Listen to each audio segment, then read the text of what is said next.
বেহৰবাৰী outpost বীৰ baby group আজিৰ এপিছডত অৰ্থাৎ 20 তাৰিখৰ এপিছডত মেইন অংশ বা কাহিনী আছিল বীৰৰ বেবী হোৱাটো জমনি এটা কাহিনী মোটামুটি মই বেহৰবাৰী আউটপোষ্টৰ বিষয়ে এপিছডটো চাই উঠি এটা ভিডিঅ' বনাওঁ আৰু কমেণ্টবোৰ পঢ়োঁ কিন্তু কমেণ্টৰ বিষয়ে নকওঁ বাৰু এতিয়া মই আলোচনা কৰোঁ বেহৰবাৰী আউটপোষ্ট চিৰিয়েলখন চাই কেনেকুৱা লাগিল আৰু মোৰ ধাৰণাবোৰ আন বেলেগ দৰ্শকৰ লগত মিলে না নাই সেইকাৰণে মই কেইটামান কমেণ্ট পঢ়িব বিচাৰিছোঁ চাওঁ মোৰ লগত মিলে নেকি কমেণ্ট লিখিছে প্ৰথম কমেণ্টটো হ'ব পাৰে এইটো টপ কমেণ্টবোৰ মই চাইছোঁ তৰামাই ইজ দ্য most কামোৰ কেৰেক্টাৰ অফ বেহৰবাৰী লাভ লাভ লাভ তিনিটা চিন আছে তাৰমানে তেওঁ বেহৰবাৰী আউটপোষ্ট ভাল পায় ৰাজেন শইকীয়াই লিখিছে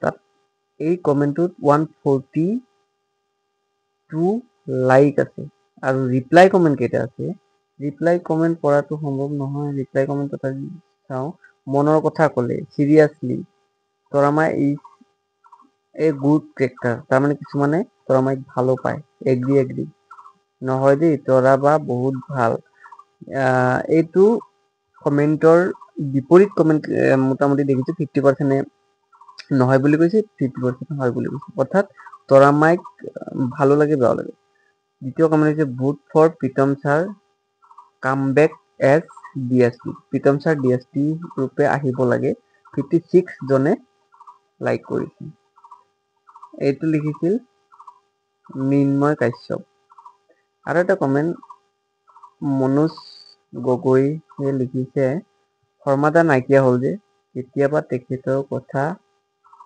খুব মনত পৰে 16 জনে লাইক হয়ো কথাটো মোৰো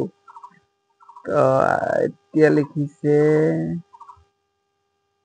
নিহাল ৰহমান লিখিছে প্ৰীতম ছাৰ বিউটি বা আৰু মণি বৌ সোনকালে আহিলে বেছি ভাল লাগিব ময়ো কিন্তু এই বিউটি বাইলিঙক মনত পেলাওঁ এটা কথা মই কমেণ্টবোৰ পঢ়ি আছো আপোনালোকে এনেই হেৰি নকৰিব যে এইবিলাক খাই কাম নাই কিবা নাই সেইকাৰণে নহয় জাষ্ট মই এটা বস্তু চাব বিচাৰিছো কোন সকল দৰ্শকে বেহৰবাৰী আউটপোষ্ট চাই আৰু কমেণ্ট কৰে আৰু সেই কমেণ্ট কৰাৰ ভিতৰত মোৰ ভিডিঅ'বোৰ কোনোবাই চাই আছে নেকি যদি আপোনাৰ কমেণ্টটো মই পঢ়িছো তেতিয়াহ'লে লাইক এটা কৰিব আৰু বা কমেণ্ট কৰি জনাব হয় মোৰ কমেণ্টটো পঢ়িছে বুলি এতিয়া অমৰ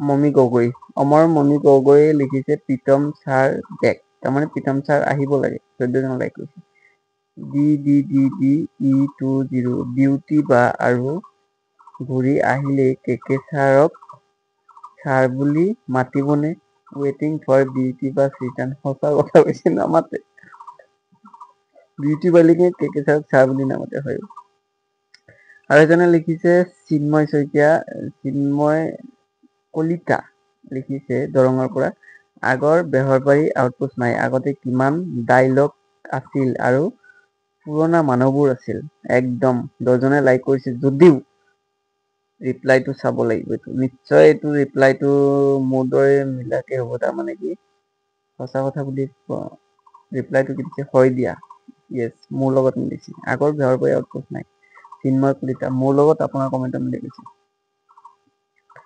এটা কমেণ্ট এইটো অলপ হেৰিতে লিখিছে সেইকাৰণে নকৰিলো ইণ্টাৰেষ্টিং আজিকালি এদিন লিখিছে কোনে বাৰবি ডেকাই লিখিছে আজিকালি বেহৰবাৰী আউটপোষ্ট ভাল নলগা হৈছে হয় মোৰ লগত মিলি গ'ল এতিয়া আপোনালোকৰ কমেণ্টবোৰ মই পঢ়ি আছো নে যিসকলৰ কমেণ্ট পঢ়ি আছো আপোনালোকে অলপ যদি মোৰ ভিডিঅ'বোৰ চাই আছে ৰিটাৰ্ণ এটা দিব দীপজ্যোতি বৈশ্যই লিখিছে প্ৰীতম ছাৰক লাগে যদি লাইক কৰা 105 জন এই কমেণ্টত লাইক কৰিছে হয় ময়ো এটা লাইক মাৰি দিওঁ মই এটা লাইক মাৰি 106 জন হ'ল লাভ ফ্ৰম ডিব্ৰুগড়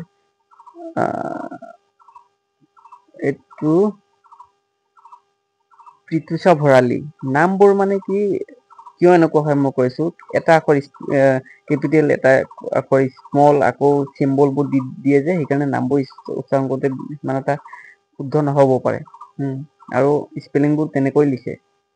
আৰু এজনে লিখিছে দীপক পাটাৰ লিখিছে, ডাইৰেক্টৰ ছাৰ অনুগ্ৰহ কৰি মন কৰিব, এজন অফিচাৰক দেখিলে সাধাৰণতে চেলেটটো মাৰিব লাগে। দেখা গৈছে যে কোনো এজনেও চেলুট নামাৰে। পুলিচৰ এইকেইটা ডিচিপ্লিনত পৰে। হয়, এইটো বিষয়ে মই নকওঁ, কাৰণ তেখেতে যিটো ভাবিছে ঠিকেই ভাবিছে, পুলিচৰ মানুহও হ'ব পাৰে হয়তো, মই নাজানো। মিছ ইউ মণিবৌ প্ৰীতম ছাৰ, হয় মোৰ লগত মিলিছে। আৰু এইটো লিখিছে মিছ ইউ মণিবৌ লিখিছে অঞ্জু বেগম লিখিছে, অঞ্জু বেগম। আপুনি যদি মোৰ কমেণ্ট পঢ়ি মোৰ এইটো পঢ়ি আছে, আপুনি কমেণ্ট কৰিব। আৰু এটা লিখিছে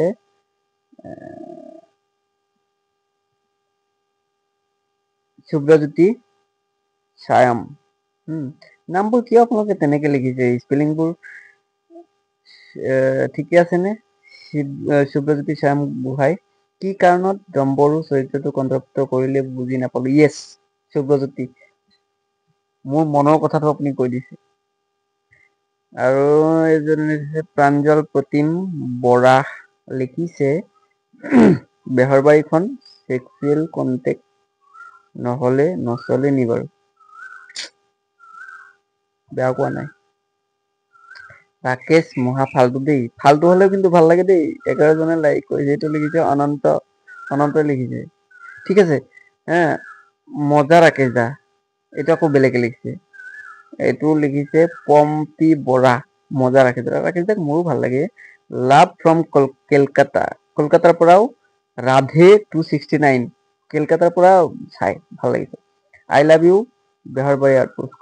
এইটো কংকন ডেকা, ভেৰি নাইচ ছাৰ, ভাল লাগিল। এইটো লিখিছে ডালিম ডেকা। ঠিক আছে। আজি আৰু এজন লিখিছে মুনু ধুনু অফিচিয়েল, আপোনাৰ ভাল লগা চিনেমা এখনৰ নাম কৈ যাওক। এতিয়া কিনো কম ভাল লগা চিনেমা, এইটো ৰাইজে কমেণ্ট কৰিব। ৰাকেশ আৰু ডম্বৰু আউট কৰক, ৰাকেশ আৰু ডম্বৰু আউট কৰক। মোৰ লগত মিলিছে যদিও ৰাকেশটো আউট কৰিব নালাগে, বৰ্তমান ডম্বৰুটো আউট হ'ব লাগে। মোহন অকলেই কাফি হয়, কিন্তু আগৰ দৰে নাই কিন্তু। ঠিকে আছে, মই কমেণ্ট পঢ়িলো। এতিয়া কথা হ'ল কি, কাৰ কমেণ্ট মই পঢ়িলো? যদি কোনোবা এজন আছে বা আপোনাৰ কমেণ্ট যদি মই পঢ়িছো, তেতিয়াহ'লে মোৰ কমেণ্ট এটা দিব। মানে কমেণ্টবোৰ এইকাৰণে কৰো, মোৰ মনৰ লগত কাৰ মনৰ ভাৱটো মিলি যায়, সেইকাৰণে মই কমেণ্ট কৰি কৰিছো। ঠিক আছে, চাই থাকিব বেহৰবাৰী আউটপোষ্ট। অহাকালি মই কেইটামান কমেণ্ট পঢ়ি দিওঁ। ঠিক আছে, বাই।